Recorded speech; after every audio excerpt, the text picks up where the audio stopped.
Le marché biopharmaceutique mondial va-t-il dévier de sa belle trajectoire à la suite de la crise de 2020?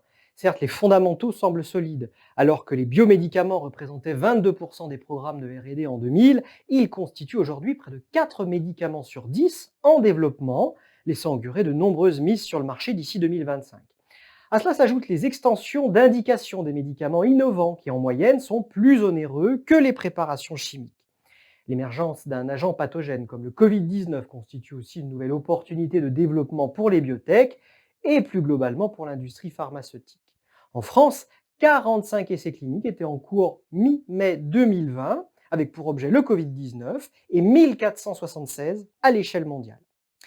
Oui, mais voilà, plusieurs risques se précisent. D'abord, les pressions tarifaires vont se renforcer entre les plans de maîtrise des dépenses de santé imposés par les pouvoirs publics et la pénétration croissante des biosimilaires sur les marchés américains et européens.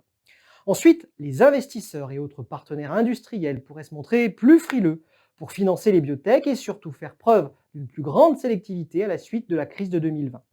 À court terme, l'organisation des essais cliniques ou à venir pourrait s'en trouver perturbée et faire peur aux investisseurs qui attendent des résultats cliniques probants pour soutenir ces entreprises. À plus long terme, ce sont les sources de financement même qui pourraient se tarir alors que la R&D de ces entreprises est très gourmande en capitaux et qu'elles n'ont pas en général de revenus commerciaux pour s'autofinancer. Sur le front de la concurrence, les big pharma aux prises avec les biotech, petites ou grandes, ont réorienté depuis 2010 leur stratégie suivant plusieurs axes. Il s'agit d'abord pour les grands laboratoires de renforcer leur R&D autour des biotechnologies pour développer des médicaments innovants, futurs blockbusters, dans un contexte où de nombreux brevets expirent, à l'instar d'Humira du groupe AbbVie. Ce virage s'est accompagné d'une rationalisation des portefeuilles de médicaments. Cette rationalisation mêle recentrage vers la médecine de spécialité, cession d'activités jugées moins stratégiques comme les médicaments sans ordonnance ou la santé animale, et FUSAC, en particulier dans le domaine des biotechnologies. À ce titre, les biotech, avec des pipelines ayant atteint des stades avancés et visant la médecine de spécialité, constituent des cibles privilégiées.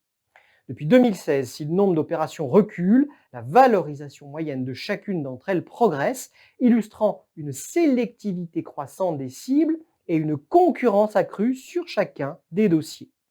Les lignes de force de la stratégie des big pharma ne seraient pas complètes sans évoquer les ripostes à la concurrence des génériques et des biosimilaires, le renforcement dans les pays émergents ou encore la digitalisation des sites de production ou des essais cliniques. Mais la rationalisation des portefeuilles de médicaments demeure la priorité numéro une rationalisation au sein de laquelle les biotechnologies occupent une place centrale.